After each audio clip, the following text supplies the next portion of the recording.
ನಿಮ್ಮ ಬಿಸ್ನೆಸ್ ಯಾವುದೇ ಇರಲಿ ಅದನ್ನ ಪ್ರಚಾರ ಮಾಡಲು ಸುಮನ್ ಟಿವಿಯಿಂದ ಮಾತ್ರ ಸಾಧ್ಯ. ಕೂಡಲೇ ಕರೆ ಮಾಡಿ. Welcome to Suman TV. ನಾನು ನಿಮ್ಮ ಬಾಲಾಜಿ.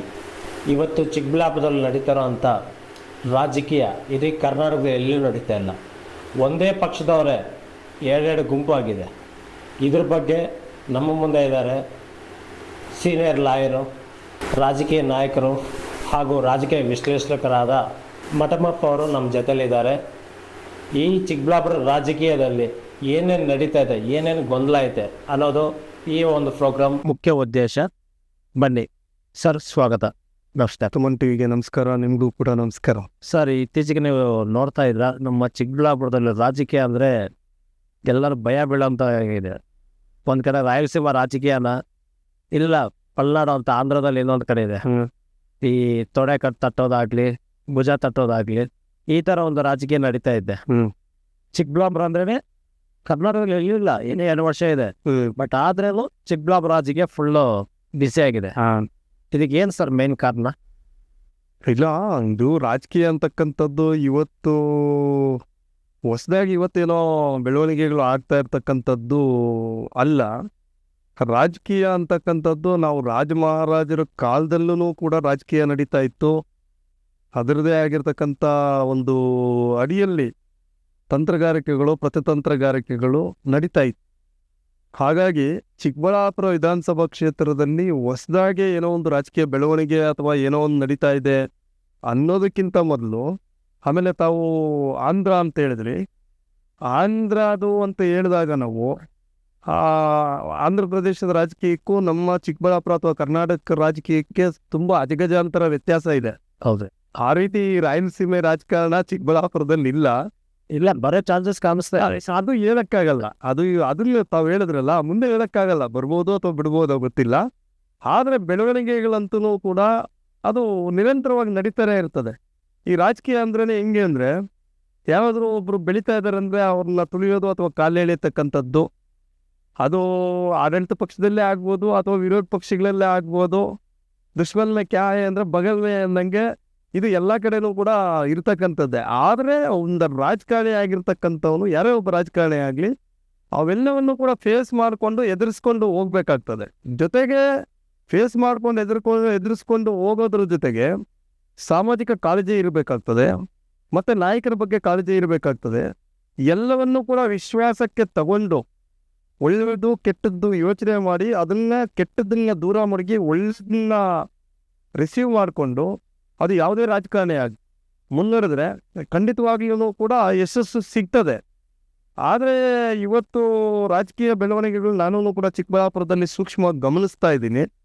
ಇನ್ನೇನು ಕೂಡ ನಡ್ಕೊಂಬಂದಿದೆ. ಅದೆಲ್ಲ ಸರ್ವೇ ಸಾಮಾನ್ಯ. ತುಳಿಯೋದು ಮತ್ತು ಕಾಲೆಳೆಯೋದು, ಇನ್ನೊಂದು ಈ ರೀತಿ ಅದು ನಡೀತಾನೆ ಇದೆ. ಈಗ ಎಕ್ಸಾಂಪಲ್ ನಿಮ್ಗೆ ಒಂದು ಉದಾಹರಣೆ ಹೇಳ್ತೀನಿ. ಚಿಕ್ಕಬಳ್ಳಾಪುರಕ್ಕೆ ಬರ್ಬೇಕಂತ ಅನ್ನದಾನ ಏನಿದೆ 3 ಕೋಟಿ ರೂಪಾಯಿ. ಚಿಕ್ಕಬಳ್ಳಾಪುರ ಬಂದಿರೋದನ್ನ NC ಸುಧಾಕರ್ ಅವರು ಯಾರಿಗೆ ಗೊತ್ತಿಲ್ಲದಂಗೆ ಚಿಂತಾಮಣಿ ತಗೊಂಡು ಹೋಗ್ತಾರೆ. ಪ್ರದೀಪ್ ಈಶ್ವರ್ ಅವರು ಅದ್ರ ಮೇಲೆ ಅವ್ರ ಬಗ್ಗೆ ಮಾತಾಡಿದ್ದಾರೆ. ಸರ್, ಈ ಥರ ನಮ್ಮ 3 ಕೋಟಿ ರೂಪಾಯಿ ಅನ್ನದಾನ ನಮ್ಗೆ ಬರಬೇಕಾದ ಕ್ಷೇತ್ರಕ್ಕೆ ನೀವು ಹೆಂಗೆ ತಗೊಂಡು ಹೋಗ್ತೀರಾ ಅದನ್ನ. ಬಟ್ ಇದುವರೆಗೂ ರೆಸ್ಪಾಂಡ್ ಮಾಡ್ತಾ ಇಲ್ಲ ಯಾರೋ NC ಸುಧಾಕರ್ ಅವರು. ಮತ್ತು CM ಅವ್ರಿಗೆ ಎಲ್ಲರಿಗೂ ಅರ್ಜಿ ಕೊಟ್ಟಿದ್ದಾರೆ. ಬಟ್ ಈ ಥರ ಅನ್ನದಾನ ಒಂದು ಕ್ಷೇತ್ರ ಬಂದಿರೋದು ಇನ್ನೊಂದು ಕ್ಷೇತ್ರಕ್ಕೆ ತಗೊಂಡು ಹೋಗೋದು ಯಾವ ಥರ ನಾಯಕರನ್ನ ನೋಡ್ಬೇಕು ನಾವು? ಇಲ್ಲ, ಇದು ಪ್ರದೀಪ್ ಈಶ್ವರ್ ಅವರು, MC ಸುಧಾಕರ್ ಅವ್ರ ಬಗ್ಗೆ ಎಲ್ಲೂ ಕೂಡ ಪತ್ರಿಕೆ ಹಾಗೂ ಮಾಧ್ಯಮಗಳ ಮುಂದೆ ಮಾತಾಡಿರ್ತಕ್ಕಂಥದ್ದು ನಾನು ನೋಡಲಿಲ್ಲ. ಆದರೆ ಕೆಲವು ಮಾಧ್ಯಮಗಳಲ್ಲಿ ಮೊನ್ನೆ ಮುಖ್ಯಮಂತ್ರಿಗಳಿಗೆ ಮತ್ತು ಮಹದೇವಪ್ಪ ಅವ್ರಿಗೆ ಅರ್ಜಿಯನ್ನು ಕೊಟ್ಟು ಈ ರೀತಿ ಎಲ್ಲೋ ಒಂದು ಕಡೆ ಅನುದಾನ, ನಮ್ಮದು ಚಿಕ್ಕಬಳ್ಳಾಪುರ ಅನುದಾನ ಚಿಂತಾಮಣಿಗೆ ಹೋಗಿದೆ ಅಂತಕ್ಕಂಥದ್ದನ್ನು ನಾನು ಕೂಡ ನೋಡಿದೆ. ಒಂದು ವೇಳೆ ಆ ರೀತಿ ಏನಾದರೂ ಇದ್ದರೆ ಮಾನ್ಯ ಉಸ್ತುವಾರಿ ಸಚಿವರಾಗಿರ್ತಕ್ಕಂಥ MC ಸುಧಾಕರ್ ಅವರು ಅದನ್ನು ಕೂಡಲೇ ಪರಿಶೀಲಿಸಬೇಕಾಗ್ತದೆ. ಯಾಕಂದರೆ ಇದು ಚಿಕ್ಕಬಳ್ಳಾಪುರ ಚಿಕ್ಕಬಳ್ಳಾಪುರ ಜಿಲ್ಲೆಯಲ್ಲಿ ಚಿಕ್ಕಬಳ್ಳಾಪುರ ವಿಧಾನಸಭಾ ಕ್ಷೇತ್ರ ಹೆಡ್ ಕ್ವಾರ್ಟರ್ ಅಂದಾಗ ಇಲ್ಲಿ ಜಿಲ್ಲೆ ಆಗಿರೋದ್ರಿಂದ ಇಲ್ಲಿ ಎಲ್ಲ ರೀತಿಯಾದಂಥನೂ ಒಂದು ಡೆವಲಪ್ಮೆಂಟ್ ಆಗಬೇಕಾಗ್ತದೆ, ಕೇಂದ್ರ ಸ್ಥಾನ ಆಗಿರೋದ್ರಿಂದ. ಹೌದು. ಸೊ ಹಂಗಾಗಿ ಅದರ ಬಗ್ಗೆ ಮಾನ್ಯ ಉಸ್ತುವಾರಿ ಸಚಿವರು ಹೆಚ್ಚಿನ ಗಮನ ಕೊಡಬೇಕಾಗ್ತದೆ. ಅವರು ಚಿಂತಾಮಣಿಯಲ್ಲಿ ಗೆದ್ದಿದ್ದಾರೆ. ಚಿಂತಾಮಣಿ ವಿಧಾನಸಭಾ ಕ್ಷೇತ್ರದಲ್ಲಿ ಗೆದ್ದಿರೋದ್ರಿಂದ ಅವರು ಏನು ಬೇಕು ಅನುದಾನ ಅಲ್ಲಿ ಜನಗಳಿಗೆ ಸರ್ಕಾರದಿಂದ ತಗೊಂಡೋಗ್ಲಿ ಅಥವಾ ಕೇಂದ್ರ ಸರ್ಕಾರದಿಂದ ತಗೊಂಡೋಗ್ಲಿ ಮಾಡಲಿ, ನಮ್ದೇನು ಅಭ್ಯಂತರ ಇಲ್ಲ. ಆದರೆ ಇಲ್ಲಿ ಬಂದಿರತಕ್ಕಂಥ ಅನುದಾನ ಅದು ಕೇಂದ್ರದ್ದಾಗ್ಬೋದು ಅಥವಾ ರಾಜ್ಯದ್ದಾಗ್ಬೋದು, ಅದನ್ನು ಇಲ್ಲಿಗೆ ಸೀಮಿತಗೊಳ್ಳೋ ನಿಟ್ಟಿನಲ್ಲಿ ಅವರು ಪರಿಶೀಲಿಸಿ ಕೂಡಲೇ ಆ ಹಣವನ್ನು ಹಿಂದಿರುಗಿಸ್ಬೇಕು ಅಂತ ಹೇಳ್ಬಿಟ್ಟು ಕೂಡ ನಾನು ಒತ್ತಾಯ ಮಾಡ್ತೀನಿ. ಯಾಕೆ ಅಂದರೆ ಇದು ಜಿಲ್ಲೆಗೆ ಇವತ್ತು ಸಾಕಷ್ಟು ಅಭಿವೃದ್ಧಿ ಆಗಬೇಕಾಗಿದೆ. ಹೌದು. ಮೊನ್ನೆ ಕುಮಾರಣ್ಣವರು ಸುಮಾರು ಒಂದು 18 ವರ್ಷ ಆಯಿತು ಜಿಲ್ಲೆಯನ್ನು ಮಾಡಿ. ಇಲ್ಲಿ ಇನ್ನೂ ಅಭಿವೃದ್ಧಿ ಆಗಬೇಕಾಗಿರೋದು ಜಿಲ್ಲೆಗೆ. ನಾಳೆ ದಿನ ಯಾರೇ ಒಬ್ಬರು ಬಂದರೂ ಸಹಿತ ಈ ಜಿಲ್ಲೆ ಹೆಡ್ ಕ್ವಾರ್ಟರ್ಗೆ ಎಲ್ಲ ಗಮನಿಸ್ತಾರೆ, ರಸ್ತೆಗಳನ್ನ ಗಮನಿಸ್ತಾರೆ, ಡೆವಲಪ್ಮೆಂಟ್ನ ಗಮನಿಸ್ತಾರೆ, ಆಸ್ಪತ್ರೆಗಳನ್ನ ಗಮನಿಸ್ತಾರೆ, ಯಾವ್ಯಾವ ರೀತಿ ಬಿಲ್ಡಿಂಗ್ಸು ಎಲ್ಲ ಫೆಸಿಲಿಟಿ ಇಲಾಖೆಗಳು ಯಾವ್ಯಾವ ರೀತಿ ಒಂದು ಪ್ರೋಗ್ರೆಸಿವ್ ಇದೆ ಡಿಸ್ಟಿಕ್ ಇದು ಅಂತಕ್ಕಂಥದ್ದನ್ನ ಗಮನಿಸ್ತಾರೆ. ಹಾಗಾಗಿ ಜಿಲ್ಲಾ ಉಸ್ತುವಾರಿಗಳ ಜವಾಬ್ದಾರಿ ಅಂದರೆ ನಾನು ಹೇಳೋದೇನೆಂದರೆ ಬರೀ ಚಿಂತಾಮಣಿ ವಿಧಾನಸಭಾ ಕ್ಷೇತ್ರದಲ್ಲ ಚಿಕ್ಕಬಳ್ಳಾಪುರ ಜಿಲ್ಲಾ ಉಸ್ತುವಾರಿಗಳ ಜವಾಬ್ದಾರಿ. ಅವರು ಮಿನಿಸ್ಟ್ರಿ ಇದ್ದಾರೆ, ಆ ಎಜುಕೇಷನ್ ಸ್ಟೇಟ್ಗೆ ಆಗುತ್ತೆ. ಆದರೆ ಇಲ್ಲಿ ಚಿಕ್ಕಬಳ್ಳಾಪುರ ಜಿಲ್ಲಾ ಉಸ್ತುವಾರಿಗಳಾದಾಗ ಎಲ್ಲವನ್ನು ಯಾವುದೇ ಥರ ಧೋರಣೆ ಇಲ್ದಿರ, ಯಾವುದೇ ಮಲತಾಯಿ ಧೋರಣೆ ಇಲ್ದಿರ ಎಂಟರ್ ಚಿಕ್ಕಬಳ್ಳಾಪುರ ತಾಲೂಕಲ್ಲಿ ಚಿಕ್ಕಬಳ್ಳಾಪುರ ಜಿಲ್ಲೆಯಲ್ಲಿ ಎಷ್ಟು ತಾಲೂಕುಗಳಿದೆ ಎಲ್ಲವನ್ನೂ ಕೂಡ ಸಮನಾಗಿ ತಗೊಂಡೋಗ್ಬೇಕಾಗ್ತದೆ, ಮತ್ತು ಅನುದಾನವನ್ನು ಕೂಡ ಸಮನಾಗಿ ಕೊಡಬೇಕಾಗ್ತದೆ. ಆ ನಿಟ್ಟಿನಲ್ಲಿ ಅಭಿವೃದ್ಧಿ ಆದರೆ ಅದು ಒಳ್ಳೆಯದು. ಇಲ್ಲಾಂದರೆ ಏನಾಗ್ತದೆ, ಚಿಕ್ಕಬಳ್ಳಾಪುರ ಒಂದು ತಾಲೂಕು ಅಥವಾ ವಿಧಾನಸಭಾ ಕ್ಷೇತ್ರಕ್ಕೆ ಏನೋ ಒಂದು ಕಡೆ ಅನ್ಯಾಯ ಮಾಡ್ದಂಗೆ ಆಗ್ತದೆ, ಜನರಿಗೆ ಅನ್ಯಾಯ ಮಾಡ್ದಂಗೆ ಆಗ್ತದೆ. ಸರ್ಕಾರ ನಿಮ್ಮದೇ ಇದೆ, ಏನು 3 ಕೋಟಿ ರೂಪಾಯಿ ಹಣ ಏನು ದೊಡ್ಡ ವಿಚಾರ ಏನಲ್ಲ. ನೀವು ಮನಸ್ಸು ಮಾಡಿದ್ರೆ ಬೇಕಾದ್ರೆ ಒಂದು 20-50 ಕೋಟಿ 100 ಕೋಟಿವರೆಗೆ ಕೂಡ ತನ್ನ ಚಿಂತಾಮಣಿ ವಿಧಾನಸಭಾ ಕ್ಷೇತ್ರದಲ್ಲಿ ಹಾಕೋಬೋದು. ಹೌದು. ಮೊನ್ನೆ ಪ್ರದೀಪ್ ಈಶ್ವರರು ಕೂಡ ಶಾಸಕರು, ಅವ್ರದ್ದೇ ಸರ್ಕಾರ ಇದೆ, ಅವ್ರೂ ಕೂಡ ಬೇಕಾದರೆ ಒಂದು 100 ಕೋಟಿ ತಗೊಂಡ್ಬಂದು ಇಲ್ಲಿ ಹಾಕ್ಬೋದು. ಆದರೆ ಬಂದಿರತಕ್ಕಂಥ ಅನುದಾನನ ಎಲ್ಲೋ ಒಂದು ಕಡೆ ಆ ರೀತಿ ಏನಾದರೂ ಚಿಂತಾಮಣಿಗೆ ಹೋಗಿದ್ರೆ ಖಂಡಿತವಾಗ್ಲೂ ಇದನ್ನು ನಾವು ತೀವ್ರವಾಗಿ ಖಂಡಿಸ್ತೀನಿ. ಮತ್ತು ಕೂಡಲೇ ಅದನ್ನು ಈ ಚಿಕ್ಕಬಳ್ಳಾಪುರ ವಿಧಾನಸಭಾ ಕ್ಷೇತ್ರದ ಎಲ್ಲಿಗೆ ಅದು ಅವೈಲೇಬಲ್ ಮಾಡಿದ್ದಾರೆ, ಆ ಥರ ರಿಸರ್ವ್ ಮಾಡಿದ್ದಾರೆ, ಅದನ್ನು ಅಲ್ಲಿ ಡೆವಲಪ್ಮೆಂಟ್ ಆಗ್ತಕ್ಕಂಥದ್ದಕ್ಕೆ ಮೊನ್ನೆ ಉಸ್ತುವಾರಿ ಸಚಿವರು ಗಮನ ಕೊಡಬೇಕು ಅಂತ ಹೇಳಿ ನಾನು ಮನವಿ ಮಾಡ್ತೀನಿ. ಮತ್ತು ಗುರು ಶಿಷ್ಯರ ಮಧ್ಯೆ ಈಗ ಆಲ್ರೆಡಿ ವಿಭೇದ ಶುರು ಆಗಿದೆ. ಯಾವ ಥರ ನೋಡ್ಬೋದು ಇವ್ರನ್ನ? ಸ್ಟಾರ್ಟಿಂಗಲ್ಲಿ ಗುರು ಶಿಷ್ಯರಂತ ಒಳ್ಳೆ ಇದರಲ್ಲಿದ್ರು, ಈಗ ಒಬ್ರು ಬಂದರೆ ಒಬ್ರು ಬರಲ್ಲ. ಒಂದು ಕಾರ್ಯಕ್ರಮ ಯಾವುದೇ ಸರ್ಕಾರದಿಂದ ಯಾವುದೇ ಒಂದು ನಡೀಲಿ ಒಬ್ರಿಗೊಬ್ರು ಬರಲ್ಲ. ಕಾಂಗ್ರೆಸ್ಸಲ್ಲಿ 2 ಬನ್ನ ಆಗಿದೆ, ಶಿಲಗರದಲ್ಲಿ ನೀವು ನೋಡಿದಂಗೆ 2 ಬನ್ನ ಆದಂಗೆ ಇಲ್ಲಿನೂ 2 ಬನ್ನ ಆಗಿದೆ. ಸೊ ಇದು ಯಾವ ಥರ ನೋಡ್ಬೋದು ಸರ್ ಮುಂದಿನ ದಿನಗಳಲ್ಲಿ ರಾಜಕೀಯ ಚಿಕ್ಕಬಳ್ಳಾಪುರ ಕಾಂಗ್ರೆಸ್ ಪಕ್ಷದ? ಸರ್, ಇದು ಬಣಗಳು ಅಂದರೆ ಈಗ ಒಂದು ಕುಟುಂಬ ಆದಮೇಲೆ ಏರುಪೇರು ಇದ್ದೇ ಇರ್ತದೆ, ಅದೆಲ್ಲ ಸಹಜ. ಯಾಕಂದರೆ ನಾವು ರಾಜಕೀಯವಾಗಿ ಎಲ್ಲವನ್ನೂ ಮಾತಾಡ್ತಾ ಹೋದರೆ ಅದೇನಾಗ್ತದೆ, ನಾಳೆ ದಿನ ಅರ್ಥ ಇರೋದಿಲ್ಲ. ಆದರೆ ನಾನು ಹೇಳ್ತಕ್ಕಂಥದ್ದು ಅದು ಸಾಮಾನ್ಯ, ನಾನು ಆಗಲೇ ಹೇಳ್ದಂಗೆ. ಆದರೆ ಈ ಒಂದು ಸರ್ಕಾರ ಅಂತ ಜನ ಮ್ಯಾಂಡೇಟ್ರಿ ಕೊಟ್ಟಾಗ ಎಲ್ಲರೂ ಕೂಡ ಒಗ್ಗೂಡ್ಕೊಂಡು ಕೆಲಸ ಮಾಡಬೇಕಾಗ್ತದೆ. ಇಲ್ಲಿ ಅವರು ಬಣಗಳು ಇನ್ನೊಂದು ಹಿಂಗಿಡಿಸ್ಕೊಂಡು ಆ ರೀತಿ ಏನಾದರೂ ಹೋದರೆ ಅದನ್ನು ನಾವು ಏನು ಮಾಡೋಕ್ಕಾಗಲ್ಲ. ಮುಂದಿನ ದಿನಗಳಲ್ಲಿ ಜನ ಪ್ರಜ್ಞಾವಂತರಿದ್ದಾರೆ, ಎಂತೆಂಥವ್ರಿಗೂ ಯಾವ್ಯಾವ ರೀತಿಯಲ್ಲಿ ಪಾಠ ಕಲಿಸ್ಬೇಕು ಅಂತ ಬಿಟ್ಟು ಕಲಿಸಿದ್ದಾರೆ. ಮೊನ್ನೆ MC ಸುಧಾಕರ್ ಅವರು ಕೂಡ 2 ಬಾರಿ ಸೋತರು. ಮೊನ್ನೆ MC ಸುಧಾಕರ್ ಅವರು 2 ಬಾರಿ ಸೋತರು, ಅವರು 2 ಬಾರಿ ಗೆದ್ದಿದ್ರು, ಸೋತರು. ಅದು ಅವರು ಮಾಡ್ತಕ್ಕಂಥ ಅಭಿವೃದ್ಧಿ ಕೆಲಸಗಳ ಮೇಲೆ ನಿಂತಿರ್ತದೆ. ಮತ್ತು ಯಾವ ರೀತಿ ಜನರನ್ನ ವಿಶ್ವಾಸಕ್ಕೆ ತಗೊಂಡು ಹೋಗ್ತಾರೆ, ಸಾಮಾನ್ಯ ಜನರನ್ನ ಮತ್ತು ಎಲ್ಲ ನಾಯಕರನ್ನ ಯಾವ ರೀತಿ ವಿಶ್ವಾಸಕ್ಕೆ ತಗೊಂಡು ಹೋಗ್ತಾರೆ ಅಂತಕ್ಕಂಥದ್ರ ಮೇಲೆ ಒಬ್ಬ ರಾಜಕೀಯ ಜನಪ್ರತಿನಿಧಿ ಭವಿಷ್ಯ ನಿಂತಿರ್ತದೆ. ಹಾಗಾಗಿ ಮಾನ್ಯ ಪ್ರದೀಪ್ ಈಶ್ವರರು ಅಷ್ಟೇ ನಾನು ಹೇಳ್ತಕ್ಕಂಥದ್ದು. ಈಗ ಅವರು ಚುನಾವಣೆಗೆ ಬಂದರು, ಬಿ ಫಾರಮ್ ಏನೋ ಕೊಟ್ಟರು, ಅವರು ನಿಂತ್ಕೊಂಡ್ರು, ಸಂತೋಷ. ಯಾಕೆ ಪ್ರಜಾಪ್ರಭುತ್ವ ಇದು, ಪ್ರಜಾಪ್ರಭುತ್ವ ವ್ಯವಸ್ಥೆಯಲ್ಲಿ ಮ್ಯಾಂಡೇಟ್ರಿ ಕೊಟ್ಟಿದ್ದಾರೆ, ಜನ ಅವ್ರನ್ನ ಗೆಲ್ಲಿಸಿದ್ದಾರೆ.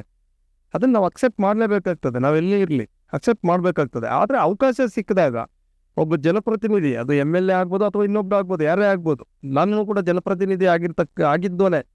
ಆದರೆ ಅದನ್ನು ಯಾವ ರೀತಿ ಸದ್ಬಳಕೆ ಮಾಡಿಕೊಂಡು ನಾವು ಎಲ್ಲರಿಗೂ ವಿಶ್ವಾಸಕ್ಕೆ ತಗೊಂಡು ಮತ್ತು ಕೆಲಸ ಕಾರ್ಯಗಳನ್ನು ಯಾವ ರೀತಿ ನಾವು ಮಾಡಿರ್ತೀವಿ ಅಂತಕ್ಕಂಥದ್ದು, ಏನೋ ಕೆಲವರು ರಾಜಕಾರಣಿಗಳು ಹೇಳ್ತಿರ್ತಾರಲ್ಲ ಸಾಕ್ಷಿ ಗುಡ್ಡೆ ಅಂತ, ಮಾಡಿರ್ತಕ್ಕಂಥ ಕೆಲಸಗಳ ಸಾಕ್ಷಿ ಗುಡ್ಡೆ ಅಂತೇಳಿ. ಆ ಮಾಡಿರ್ತಕ್ಕಂಥ ಕೆಲಸಗಳು ಪ್ರತಿನಿತ್ಯನೂ ಕೂಡ ಜನರ ಬಗ್ಗೆ ಗಮನ ವಹಿಸಿ ಯಾರು ಒಂದು ಡೆವಲಪ್ಮೆಂಟ್ ಕೆಲಸಗಳು ಮಾಡಿರ್ತಾರೆ ಅದು ಸಾಕ್ಷಿ ಗುಡ್ಡೆ ಆಗ್ತದೆ. ಆ ಸಾಕ್ಷಿ ಗುಡ್ಡೆ ಜನಗಳ ಮುಂದೆ ಇಟ್ಟಾಗ ಜನ ಏನು ಮಾಡ್ತಾರೆ ಅಂದರೆ, ಯಾರೇ ಎಷ್ಟೇ ಅಪಪ್ರಚಾರ ಮಾಡಲಿ, ಇಂಥ ಕೆಲಸಗಳು ಮಾಡಿದಾರಪ್ಪ ಅಂತ ಹೇಳ್ಬಿಟ್ಟು ಜನ ಏನು ಮಾಡ್ತಾರೆ, ವೋಟ್ ಮಾಡ್ತಾರೆ, ಮತ ಕೊಡ್ತಾರೆ, ನೆಕ್ಸ್ಟು ಗೆಲ್ಲಿಸ್ತಕ್ಕಂಥ ಕೆಲಸ ಆಗ್ತದೆ. ಈಗ ನೀವು MP ಸುಧಾಕರ್ ಅವ್ರನ್ನೇ ತಗೊಳ್ಳಿ, ಎಂಟೈರ್ ಕರ್ನಾಟಕದಲ್ಲಿ ಇವ್ರನ್ನ ಗೆಲ್ಲಿಸೋರು, ಇವ್ರನ್ನ ಇದು ಮಾಡೋರು ಯಾರೂ ಇರಲಿಲ್ಲ ಅಂತಂತ. ಡಾಕ್ಟರ್ K ಸುಧಾಕರ್ ಎಂಟೈರ್ ಕರ್ನಾಟಕನೇ ಅವ್ರೊಬ್ಬ. ಹೌದು, ನಾನು ಕೂಡ ವೈಯಕ್ತಿಕವಾಗಿ ಹೇಳ್ಬೇಕಾದ್ರೆ ಅವ್ರ ರಾಜಕಾರಣ ತಂತ್ರಗಾರಿಕೆಗಳನ್ನು ಮತ್ತು ಅವರ ಒಂದು ಇದನ್ನು ನಾನು ಕೂಡ ಒಪ್ಕೋತೀನಿ. ಅವರು ನಡೀತಕ್ಕಂಥ ಒಂದು ಸ್ಟ್ರಾಟಜಿ, ಅವ್ರದ್ದು ಈ ಪಾಲಿಟಿಕ್ಸ್ ಚಾಣಕ್ಯ ಅಂತ ಅಂತ ಹೇಳಿದ್ರಲ್ಲ, ಅಂಥ ಚಾಣಕ್ಯನೋ ಅಥವಾ ನಂದು ಏನಿದ್ದೇ ನಡೀತದೆ, ಇಲ್ಲಿ ಯಾರು ನನಗೆ ಎದುರಿಲ್ಲ ಅಂತಕ್ಕಂಥ ವ್ಯಕ್ತಿನೇ ಸಾಮಾನ್ಯ ಒಬ್ಬ ಪ್ರದೀಪ್ ಈಶ್ವರ್ ಬಂದು ಏನು ಇಂದಿರ ಬಂದಿದ್ದು ಪ್ರದೀಪ್ ಈಶ್ವರ್ ಪ್ರದೀಪ್ ಈಶ್ವರು ಸೋಲ್ಸ್ಬಿಟ್ರು. ಅಂದ್ರೆ ಅಲ್ಲಿ ಪ್ರದೀಪ್ ಈಶ್ವರ್ ಬಂದು ಸೇಲ್ಸ್ಬಿಟ್ರು ಅನ್ನೋದಕ್ಕಿಂತ ಪ್ರದೀಪ್ ಈಶ್ವರ್ ಅಲ್ಲ, ಜನ ಮನಸ್ಸು ಮಾಡಿದ್ದು. ಆದ್ರೆ ಆ ಕೊನೆಯ ಗಳಿಗೆಯಲ್ಲಿ ಅವತ್ತಿನ ಕಾಲಘಟ್ಟದಲ್ಲಿ ಯಾರಿಗೂ ಗೊತ್ತಿಲ್ಲ. ನಾವು ಕೂಡ ಮೀಡಿಯಾ ಮುಂದೆ ಆಲ್ರೆಡಿ ನಮ್ಮ ಲೀಡರ್ಗಳು ಕೂಡ ಹೇಳಿದ್ದಾರೆ, ಹೌದು JDS ಓಟು ಕೊನೆಯಲ್ಲಿ 11th ಅವರಲ್ಲಿ ಟ್ರಾನ್ಸ್ಫರ್ ಆಯಿತು ಅಂತ. ಇರಸ್ಕೆ ಇದಾಗಿದೆ ಅಂತ ಆ ರೀತಿ ಒಂದು ಅಟ್ ಎ ಟೈಮ್ಗೆ ಆ ರೀತಿ ವಾತಾವರಣ ಇತ್ತು. ಯಾಕೆಂದ್ರೆ ಜನಕ್ಕೆ ಬದಲಾವಣೆ ಬೇಕಾಗಿತ್ತು. ಆ ಬದಲಾವಣೆ ಬೇಕಂತಕ್ಕಂಥ ನಿಟ್ಟಿನಲ್ಲಿ ನಾನು JDS ಅಲ್ಲಿ ತಟಸ್ಥವಾಗಿದ್ದೀನಿ. ಅವತ್ತು JDS ಅಲ್ಲಿ ನಾನು ಕೂಡ ಆಕ್ಟಿವ್ ಆಗಿದ್ದೆ. ಅಂಥ ಸಂದರ್ಭದಲ್ಲಿ ನಾವೆಲ್ಲರೂ ಕೂಡ ಮನಸ್ಸು ಮಾಡಿ ಅದು ಏನೋ ಒಂದು ಚೇಂಜಸ್ ಆಗಬೇಕು ಅಂತ ಹೇಳ್ಬಿಟ್ಟು ಕೆಲವು ಏನು ರಾಜಕಾರಣದ ಒಂದು ನಮ್ಮ ಅಭ್ಯರ್ಥಿ ಮಾನ್ಯ ಬಚ್ಚೇಗೌಡರು ತುಂಬ ಒಳ್ಳೆಯವರು, ಅವರು ಏನೇ ಇರಲಿ ಒಳ್ಳೆ ವ್ಯಕ್ತಿ. ಆದರೆ ಆ ಸಂದರ್ಭದಲ್ಲಿ ಆ ರಾಜಕಾರಣ 11th ಅವರ್ ರಾಜಕಾರಣ ಏನು ಮಾಡಬೇಕಾಗಿತ್ತು ಅದನ್ನು ಮಾಡೋಕ್ಕಾಗದೇ ಇದ್ದಿದ್ದರಿಂದ ಕೊನೆಗೆ ಏನು ಮಾಡಿದ್ರು, ನಮ್ಮ ಎಂಟರ್ JDS ಚಿಕ್ಕಬಳ್ಳಾಪುರ ತಾಲೂಕಲ್ಲಿ ನೀವು ಕಮ್ಮಿ ಅಂದ್ರೂ ಕೂಡ 18,000 to 20,000 ಓಟು ಪ್ರದೀಪ್ ಈಶ್ವರ್ ಅವ್ರಿಗೆ ಟರ್ನ್ಔಟ್ ಆಯ್ತು. ಅದೇ ಅವ್ರ ಗೆಲುವಿಗೆ ಪ್ರಮುಖ ಕಾರಣ. ಇಲ್ಲ ಅಂದಿದ್ರೆ ಯಾವುದೇ ಕಾರಣಕ್ಕೂ ಕೂಡ ಖಂಡಿತವಾಗಿಯೂ ಕೂಡ ಆಗ್ತಾ ಇರಲಿಲ್ಲ. ಅದು ಎಲ್ಲ ಕ್ಷೇತ್ರ ಎಲ್ಲ ಬೂತ್ಗಳಲ್ಲಿ ಕೂಡ ಟ್ರಾನ್ಸ್ಫರ್ ಆಗ್ತಾ ಹೋಯ್ತು. ಹಂಗಂತೇನೆ ಅವ್ರಿಗೇನೋ ಯಾವುದೇ ಒಂದು ಒತ್ತಡಕ್ಕೋ ಇನ್ನೊಂದೋ ಬಿದ್ದಲ್ಲ. ವಾಲಂಟ್ರಿ ಆಗಿ ಯಾವುದೇ ಎಕ್ಸ್ಪೆಕ್ಟೇಷನ್ ಇಲ್ದಿರ ಜನನೇ ವಾಲಂಟ್ರಿ ಆಗಿ ತೀರ್ಮಾನ ತಗೊಂಡು, ಅಥವಾ ನಮ್ಮ ಪಕ್ಷದ ಕೆಲವು ಮುಖಂಡರುಗಳೇ ಅದನ್ನ ತೀರ್ಮಾನ ತಗೊಂಡು ಏನು ಮಾಡ್ತಾರೆ ಅಂದರೆ, ವಾಲಂಟ್ರಿ ಆಗಿ ಪ್ರದೀಪ್ ಈಶ್ವರ್ಗೆ ಏನೋ ಡಾಕ್ಟರ್ ಸುಧಾಕರ್ ಅವ್ರನ್ನ ಸೋಲಿಸ್ಬೇಕು ಅಂತಕ್ಕಂಥ ಒಂದು ಇದ್ರ ಮೇಲೆ ಏನಾಗ್ತದೆ, ಏನೋ ಒಂದು ಕಡೆ ಅಜೆಂಡಾ ಮೇಲೆ ಹೆಂಗೂ JDS ಗೆಲ್ಲಲ್ಲ. ಮೊನ್ನೆ ಬಚ್ಚೇಗೌಡರು ಹೇಳ್ದಂಗೆ ಸ್ವಲ್ಪ ಅವ್ರದ್ದೇನೋ ಸ್ವಲ್ಪ ಇದು ಆಗಿದ್ದರಿಂದ ಅದೊಂದು ನಿರ್ಧಾರ ಆಗ್ತದೆ. ಆ ನಿಟ್ಟಿನಲ್ಲಿ ಇವತ್ತು ಮೊನ್ನೆ ಪ್ರದೀಪ್ ಈಶ್ವರ್ ಅವರು MLA ಅವರಾಗಿರೋ ಇಲ್ಲಾಂದ್ರೆ ಖಂಡಿತ ಆಗ್ತಾ ಇರಲಿಲ್ಲ. ಇವತ್ತು ಸುಧಾಕರ್ ಅವರೇ ಒಂದು ವೇಳೆ ಈ ರೀತಿ ಆಗ್ತದೆ ಅಂತ ಹೇಳ್ಬಿಟ್ಟು ಡಾಕ್ಟರ್ ಸುಧಾಕರ್ ಅವ್ರಿಗೆ ಏನಾದ್ರು ಒಂದು ಚೂರು ಮುಂಚಿತವಾಗಿ ಏನಾದ್ರು ಮಾಹಿತಿ ಗೊತ್ತಿದ್ದಿದ್ರೆ ಅದನ್ನ ಬೇಕಾದ್ರೆ ಮಾಡ್ಬಿಡೋರು. ಆ 11th ಅವರ್ಲ ಯಾರು ತಡೆ ಹಿಡಿಯಕ್ಕಾಗಲ್ಲ. ಅದು ಯಾವ ಕ್ಷಣದಲ್ಲಿ ಏನ್ ಬೇಕಾದ್ರೂ ನಿರ್ಧಾರ ತಗೋಬಹುದು. ಅಷ್ಟೇ ಅಲ್ಲ, ನಾನು ಒಂದು ಓಟ್ ಹಾಕುವ ಟೈಮಲ್ಲಿ ಸ್ವಲ್ಪ ಜನ ನನ್ನ ಮುಂದೆ ನಡೆದಿರೋದ ಘಟನೆ. ಅವ್ರು ಓಟ್ ಹಾಕ್ಬೇಕಂತ BJP ಹಾಕ್ಬೇಕಂತ ಹೋಗಿರೋರು ಅಲ್ಲಿ ಸ್ವಲ್ಪ ಜನ BJP ಸಂಬಂಧಪಟ್ಟಿರೋರು ಅಪ್ಕಮಿಂಗ್ ಲೀಡರ್ಸ್ ಅವರೆಲ್ಲ ಏನು ಮಾಡೋದೆ, ದಪ್ಪಲಗಳು ತೋರಿಸ್ಬಿಟ್ಟು ಅವ್ರನ್ನೆಲ್ಲ ನಮಗೆ ಹಾಕ್ಬೇಕು ಓಟ್ ಅಂದಿದ್ದಕ್ಕೆ ಅವ್ರು BJP ಹಾಕ್ಬೇಕಂತ ಹೋಗಿರೋರು ಇವ್ರು ನೋಡ್ಬಿಟ್ಟು ಇವ್ರಿಗೆ ಯಾಕಪ್ಪ ಓಟ್ ಹಾಕ್ಬೇಕಂದ್ಬಿಟ್ಟು ಹೋಗ್ಬಿಟ್ಟು ಕಾಂಗ್ರೆಸ್ ಕೊತ್ಬಿಟ್ಟು ಬಂದು, ಇಲ್ಲ ಸರ್ ಅವ್ರು ಸರಿಯಿಲ್ಲ ಸರ್, ಈ ಥರ ಮಾತುಗಳು ಅಂದ್ರೆ ಅವ್ರ ಪಕ್ಷದವ್ರೆ ವರ್ಷದವ್ರೆ. ಹೌದು, BJP ಓಟ್ ಹಾಕ್ಬೇಕಂತವ್ರೆ. ಅಲ್ಲಿ ಹೋಗ್ಬಿಟ್ಟು ಅವರ ಲೋಕಲ್ ಲೀಡರ್ಗಳು ನೋಡ್ಬಿಟ್ಟು ಯಾಕೆ ಬೇಕು ಇವ್ರಿಗೆಲ್ಲ ಓಟ್ ಹಾಕಿ ಮತ್ತೆ ಇವ್ರನ್ನ ತಲೆ ಮೇಲೆ ಕೊಡ್ಸೋದು ಬೇಡ ಅಂದ್ಬಿಟ್ಟು ಕಾಂಗ್ರೆಸ್ ಓಟ್ ಹಾಕ್ಬಿಟ್ಟವ್ರೆ. ಇಲ್ಲ, ಅದಕ್ಕೆ ಒಂದು ರೀಸನ್ ಇದೆ. ನಾನು ಹೇಳ್ಬೇಕಾದ್ರೆ ಯಾವುದೇ ರಾಜಕೀಯವಾಗಿ ನಾನು ಮಾತಾಡ್ತಾ ಇಲ್ಲ, ರಾಜಕೀಯೇತರವಾಗಿ ಅಥವಾ ಇರೋ ವಾಸ್ತವಾಂಶಗಳು ನಾನು ತಿಳಿಸ್ತಾ ಇದ್ದೀನಿ. ನಮಗೇನು ಯಾವುದೇ ಯಾರ ಹತ್ರ ಏನು ನಾವೇನು ಇದೇನಿಲ್ಲ. ಆದರೆ ಒಂದು ಏನಂದರೆ, ಮಾನ್ಯ ಈಗ MP ಸುಧಾಕರ್ ಅವರು ಅವತ್ತು ಸೋಲೋದಕ್ಕೆ ಮುಖ್ಯ ಕಾರಣ ಅವರು ಎಲ್ಲೋ ಒಂದು ಕಡೆ ಅತಿಯಾದ ಒಂದು ಆತ್ಮವಿಶ್ವಾಸ, ನಂಬಿಕೆ ಒಂದು, ಮತ್ತು ನೀವು ಹೇಳಿದ್ರಲ್ಲ ಅದು ಎಲ್ಲೋ ಒಂದು ಕಡೆ ಏನಾಯಿತು, ಕೆಲವರಿಗೆ ಕೆಲಸಗಳು ಆಗದೆ ಇರ್ಬೋದು. ಆ ನಿಟ್ಟಿನಲ್ಲಿ ಕೆಲವು ಬೇರೆ ರೀತಿಯಲ್ಲೆಲ್ಲ ಬೆಳವಣಿಗೆ ನಡೆದಿತ್ತು. ಅದು ಎಲ್ಲ ನಿಮ್ಮ ಸುಧಾಕರ್ ಮೀಟ್ ಆಗ್ಬೇಕಾದ್ರೆ ಸುಧಾಕರ್ ಒಳ್ಳೆಯವರೇ, ಒಳ್ಳೆ ಕೆಲಸಗಳು ಮಾಡೋ, ಒಳ್ಳೆ ಅಭಿವೃದ್ಧಿ ಮಾಡಿದ್ದಾರೆ. ಬಟ್ ಸುಧಾಕರ್ ಮೀಟ್ ಆಗ್ಬೇಕಾದ್ರೆ ಮಿನಿಮಮ್ 3 ಜನ ಮೀಟ್ ಆಗ್ಬೇಕಾ? ಹೌದು, ಇಲ್ಲ ಹೌದು. ಅಭಿವೃದ್ಧಿ ಅನ್ನೋ ನಿಟ್ಟಿನಲ್ಲಿ ಬಂದಾಗ ನಾವು ರಾಜಕೀಯ ಬಿಟ್ಟು ಮಾತಾಡಬೇಕಾದ್ರೆ ಸುಧಾಕರ್ ಅವರು ಒಳ್ಳೊಳ್ಳೆ ಫೈಲ್ಸ್ ತಂದು ಡೆವಲಪ್ಮೆಂಟ್ನ ಚಿಕ್ಕಬಳ್ಳಾಪುರನ ಮಾಡಿದ್ದಾರೆ. ಅದರಲ್ಲಿ ನಾವು ಯಾವುದೇ ಕಾರಣಕ್ಕೂ ಇಲ್ಲ ಅಂತ ಹೇಳೋಕ್ಕಾಗಲ್ಲ. ಬಟ್ ಹೆಂಗೆ ಸರ್, ಈಗ ಸಾಮಾನ್ಯರು ಮೀಟ್ ಆಗೋಕ್ಕಾಗಲ್ಲ ಅಂದರೆ ಹೆಂಗೆ ಅವರು ರಾಜಕೀಯ ನಾಯಕರು? ಇಲ್ಲ, ಅದು ಪ್ರತಿಯೊಬ್ಬರಿಗೂ ಕೂಡ ನೋಡಿ, ಒಬ್ಬ ಯಾರೇ ಆಗಲಿ, ಒಬ್ಬ ನಾಯಕ ಆದವನು, ಅದು MLA ಆಗಲಿ ಅಥವಾ MP ಆಗಲಿ ಅಥವಾ ಪ್ರೈಮ್ ಮಿನಿಸ್ಟರ್ ಆಗಲಿ ಅಥವಾ ಮುಖ್ಯಮಂತ್ರಿ ಆಗಲಿ, ನಾಯಕ ಅಂತ ಅನ್ಸ್ಕೊಳ್ಳೋದಕ್ಕೆ ನಾನು ಯಾವುದೇ ಕಾರಣಕ್ಕೂ ಕೂಡ ನಾವು ತಯಾರಿಲ್ಲ. ಅದು ಒಬ್ಬ ಜನಪ್ರತಿನಿಧಿ ಅಂದಾಗ ಅವನು ಸೇವಕ ಆಗಿರ್ತಾನೆ ಹೊರತು ಯಾವುದೇ ಕಾರಣ ಅವನು ನಾಯಕ ಆಗಲಿಕ್ಕೆ ಸಾಧ್ಯನೇ ಇಲ್ಲ. ಜನರ ಸೇವಕ ಅಷ್ಟೇ. ಅದು MP ಆಗಲಿ, MLA ಆಗಲಿ, ಕೌನ್ಸಿಲರ್ ಆಗಲಿ, ಯಾರೇ ಆಗಲಿ, ಯಾವುದೇ ಜನಪ್ರತಿನಿಧಿ ಆಗಲಿ, ಅವನು ಜನರ ಸೇವಕನಾಗಿ ಕೆಲಸ ಮಾಡಬೇಕಾಗ್ತದೆ. ಮತ್ತು 24/7 ಇರೋದ್ರಲ್ಲಿ ಇರ್ತದೆ. ನಮಗೂ ಕೂಡ ಪರ್ಸನಲ್ಸ್ ಇರ್ತದೆ, ನಮ್ಮ ವರ್ಕ್ಸ್ ಇರ್ತದೆ. ಬಟ್ ಅಟ್ಲೀಸ್ಟ್ ಇಲ್ಲ ಅಂದ್ರೂ ಕೂಡ ಅಟ್ಲೀಸ್ಟ್ ವೀಕ್ಲಿ ಆದ್ರೂ ಒನ್ ಡೇ ಜನರ ಭೇಟಿಗೆ ಅವಕಾಶ ಮಾಡಿಕೊಟ್ಟು ಜನರ ಸಮಸ್ಯೆಗಳನ್ನ ಸ್ಪಂದಿಸಬೇಕಾಗ್ತದೆ. ಯಾರು ಸುಧಾಕರ್ ಅವರು ಆಗಲಿ, ಡಾಕ್ಟರ್ K ಸುಧಾಕರ್ ಅವರು ಆಗಲಿ, ಅಥವಾ ಪ್ರದೀಪ್ ಈಶ್ವರ್ ಅವರು ಅಷ್ಟೇ, ಅವರನ್ನು ಕೂಡ ಸ್ಪಂದಿಸಬೇಕಾಗ್ತದೆ. ಮತ್ತು ವಿಶೇಷವಾಗಿ ನಾನು ಹೇಳೋದೇನೆಂದರೆ, ಯಾವುದೇ ಜನಪ್ರತಿನಿಧಿ ಎಲ್ಲ ಬೆಂಗಳೂರಲ್ಲಿ ಇರೋದನ್ನ ಬಿಡಬೇಕು. ಹೌದು. ಬೆಂಗಳೂರಲ್ಲಿ ಇರೋದನ್ನ ಬಿಟ್ಟು, ಯಾಕಂದ್ರೆ ಇವರ ಮತಭಿಕ್ಷೆಯಿಂದ ನೀವು ಗೆದ್ದಿರ್ತಕ್ಕಂಥದ್ದು. ಹೌದು. ಮತಭಿಕ್ಷೆಯಿಂದ ಗೆದ್ದಾಗ ನೀವು ಆ ಲೋಕಲಲ್ಲಿ, ಆ ಆಯಕಟ್ಟಿನ ಲೋಕಲಲ್ಲಿ, ಎಂಟರ್ ಚಿಕ್ಕಬಳ್ಳಾಪುರ ತಾಲೂಕಲ್ಲಿ ಎಲ್ಲಾದರೂ ಆಗಲಿ ನೀವಿಲ್ಲೇ ವಾಸ ಇರಬೇಕು. ನೀವಿಲ್ಲೇ ವಾಸ ಇದ್ದು ಇಲ್ಲಿನ ಆಗು ಹೋಗುಗಳ ಬಗ್ಗೆ ನೀವು ಗಮನ ಕೊಟ್ಟು ವಿಧಾನಸೌಧದಲ್ಲಿ ಕೆಲಸ ಕಾರ್ಯಗಳು ಏನಾಗಬೇಕು ಅಂತಕ್ಕಂಥದ್ದು ನೀವು ಹೋಗಿ ಅಲ್ಲಿ ಮಾಡಿಸ್ಕೊಂಬನ್ನಿ. ಅದು ನಾನು ಹೇಳ್ತಕ್ಕಂಥದ್ದು, ದಯವಿಟ್ಟು ಕೂಡ ಯಾವುದೇ ಜನಪ್ರತಿನಿಧಿಗಳು ನೀವು ಬೆಂಗಳೂರಲ್ಲಿ ಇರಬೇಡ್ರಿ, ಇಲ್ಲಿರ್ತಕ್ಕಂಥ ಕೆಲಸ ಮಾಡಿ. ನೋಡಿ, ಈಗ ಸುಧಾಕರ್ ಅವರು ಅಲ್ಲಿರ್ತಾ ಇದ್ರು, ಜನ ಸಿಗ್ತಾ ಇಲ್ಲ ಅಂತ ಬಿಟ್ಟು ಅನ್ಕೊಂತ ಇದ್ರು. ಇವಾಗ ಮೊನ್ನೆ ಪ್ರದೀಪ್ ಈಶ್ವರ್ ಅವರು ಕೂಡ ಇಲ್ಲಿ ಬೆಂಗಳೂರು ಅಲ್ಲ ಸರ್, ಎಂಟರ್ ನಮ್ಮ ಚಿಕ್ಕಬಳ್ಳಾಪುರ ಡಿಸ್ಟಿಕ್ ಅಲ್ಲಿ ಟೋಟಲ್ 5 ಜನ ಏನು ಸಾರ್ವಜನಿಕರು ಇದಾರೋ ಮತ್ತೆ ಅವ್ರು ಸಂಸದರು ಎಲ್ಲ ಬೆಂಗಳೂರು. ಅದ್ರಲ್ಲಿ ಒಬ್ಬರ ರವಿಕುಮಾರ್ ಅವರು ಇನ್ನು ಆಲ್ಮೋಸ್ಟ್ ಎಲ್ಲ ಬೆಂಗಳೂರಲ್ಲೇ. ಹೌದು. ಇವ್ರು ಬೆಂಗಳೂರು ಇಲ್ಲಾಕೆ ಸ್ಪರ್ಧೆ ಮಾಡ್ಬೇಕು? ಇಲ್ಲ, ಜನರ ಸಮಸ್ಯೆ ಯಾರು ನೋಡ್ತಾರೆ? ಒಳ್ಳೆ ಬೇಗಳು ಬಂದು ನೋಡ್ತಾರೆ, ಇಲ್ಲ ನಾರ್ಮಲ್ ಯಾರು ಲೀಡರ್ಗಳು ಬಂದು ನೋಡ್ತಾರೆ, ಲೋಕಲ್ ಲೀಡರ್ಗಳು. ಈಗ ನಮ್ಮನೆ ಪ್ರಾಬ್ಲಮ್ ಬಂದ್ರೆ ನಾವು ಯಾರ ಹತ್ರ ಹೋಗಿ ಕೇಳಬೇಕು? ಜನಪ್ರತಿನಿಧಿನೇ ಕೇಳಬೇಕಾಗ್ತದೆ. ಇಲ್ಲ, ನೀವು ಒಳ್ಳೆ ಪ್ರಶ್ನೆ, ಅದನ್ನೇ ನಾನು ಹೇಳಿತು. ಇಲ್ಲೂ ಇರಬೇಕಾಗ್ತದೆ. ಇಲ್ಲೇ ಇದ್ದು ಜನರ ಸಮಸ್ಯೆಗಳ ಬಗ್ಗೆ ಗಮನ ಕೊಟ್ಟು ಕೆಲಸ ಇದ್ದಾಗ ಹೋಗ್ಲಿ. ವಿಧಾನಸೌಧ ಹೋಗ್ಬೇಕಾಗ್ತದೆ, ಬೆಂಗಳೂರು ಹೋಗ್ಬೇಕಾಗ್ತದೆ, ನಮ್ಮ ಹೆಡ್ ಕ್ವಾರ್ಟರ್, ನಮ್ಮ ರಾಜಧಾನಿ, ಅಲ್ಲಿಂದನೇ ಎಲ್ಲ ಅನುದಾನ ತರ್ತಕ್ಕಂಥದ್ದು. ಆದರೆ ಇವರು ಇಲ್ಲಿ ರಾತ್ರಿ ಆಗಲು ಇಲ್ಲೇ ಇರ್ತಕ್ಕಂಥ ಕೆಲಸ ಮಾಡಬೇಕು. ಆಯಾ ಕ್ಷೇತ್ರದಲ್ಲಿದ್ದಾಗ ಜನರ ಸಮಸ್ಯೆಗಳಿಗೆ ನಿಜವಾಗ್ಲೂ ಕೂಡ ಇವತ್ತು ತುಂಬ ನೋಡಿ, ನೀರಿಗೆ ಆಕಾರ ಇದೆ, ಮತ್ತೆ ಬೇರೆ ಬೇರೆ ಡೆವಲಪ್ಮೆಂಟ್. ರಾಜಕೀಯ ನಾಯಕರು ಒಂದೇ ಅಲ್ಲ ಸರ್, ಹಿಂಗೆ ಗೊತ್ತಿಲ್ವೋ, ರಾಜಕೀಯ ನಾಯಕರು ಒಬ್ಬರೇ ಅಲ್ಲ.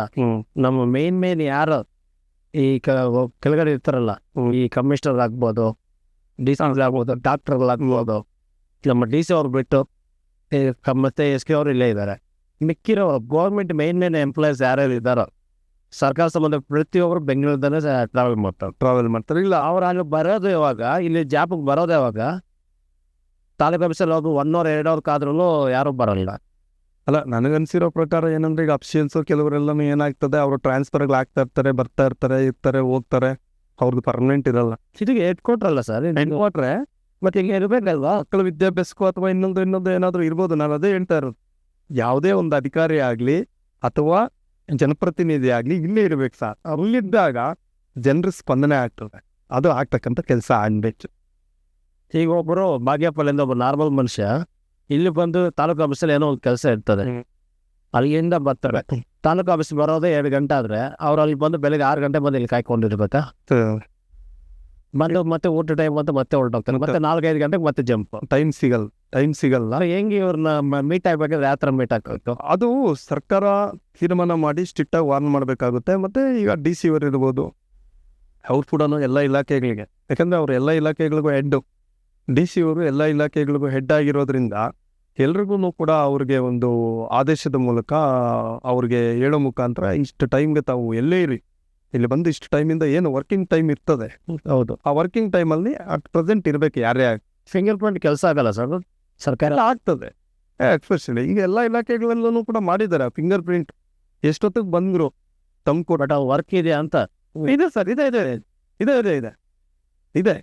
ಯಾಕಂದರೆ ನಾವು ನ್ಯಾಯಾಂಗ ಇಲಾಖೆ ಇದೆ. ನಾನು ಒಬ್ಬ ವಕೀಲನಾಗಿ ಇವತ್ತು ಹೆಚ್ಚಿನ ಒತ್ತನ್ನು ಕೊಡ್ತಾ ಇದ್ದೀನಿ. ನಾನು ವಕೀಲ ವೃತ್ತಿನಿಗೆ ಈಗ ರಾಜಕೀಯದಿಂದ ಸ್ವಲ್ಪ ದೂರ ಸರಿದು ನಾನು ವಕೀಲ ವೃತ್ತಿಗೆ ಹೆಚ್ಚಿನ ಒತ್ತನ್ನು ಕೊಡ್ತಾ ಇದ್ದೀನಿ.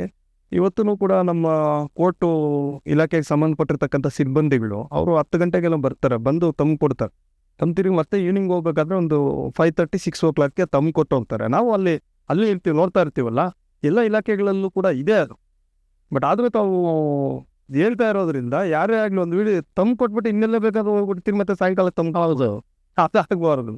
ಅದು ನಡೀತಾ ಇದೆ ಸರ್ ಕೆಲಸ. ಅದು ವರ್ಕ್ ಪ್ರೆಸರ್. ಲಾಸ್ಟ್ ಟೈಮ್ ನಾನು ಯಾವುದೋ ಒಂದು ಪ್ಯಾರಿಸ್ ಅಂದ್ರೆ ಗೌರ್ಮೆಂಟ್ ಹಾಸ್ಪಿಟಲ್ಗೆ ಹೋಗಿದ್ದೆ, ಡಾಕ್ಟರ್ ಬಂದೇ ಇಲ್ಲ, ಬಟ್ ಬಂದು ಹೇಳ್ದವ್ರು ಅಂತ ಕತೆ ಹೊಡೆದ್ರು. ನಾವು ಅಲ್ಲಿ ವಿಡಿಯೋ ತಗೊಳ್ತಾ ನಮ್ಮ ಹತ್ರ ಐತೆ. ಹೌದು ಸರ್. ಈಗ ಏನಂದ್ರೆ ರೌಂಡಲ್ಲಿ ಹೋಗಿದ್ದಾರೆ, ಬಟ್ ಏನು ರೌಂಡ್ ಹೋಗ್ತಾರೆ, ಮೇನ್ ಹಾಸ್ಪಿಟಲ್ ಪೇಷಂಟ್ ಮಲ್ಕೊಂಡಿದ್ದಾರೆ, ಬಟ್ ಆದರೂ ಡಾಕ್ಟ್ರಲ್ಲಿ ಕೆಲಸ ಮಾಡಲ್ಲ. ಈಗ ವಿಧಾನಸೌಧದ ಮುಂದೆ ಸರ್ಕಾರದ ಕೆಲಸ ದೇವರ ಕೆಲಸ ಅಂತ ಬರೆದಿದ್ದಾರೆ.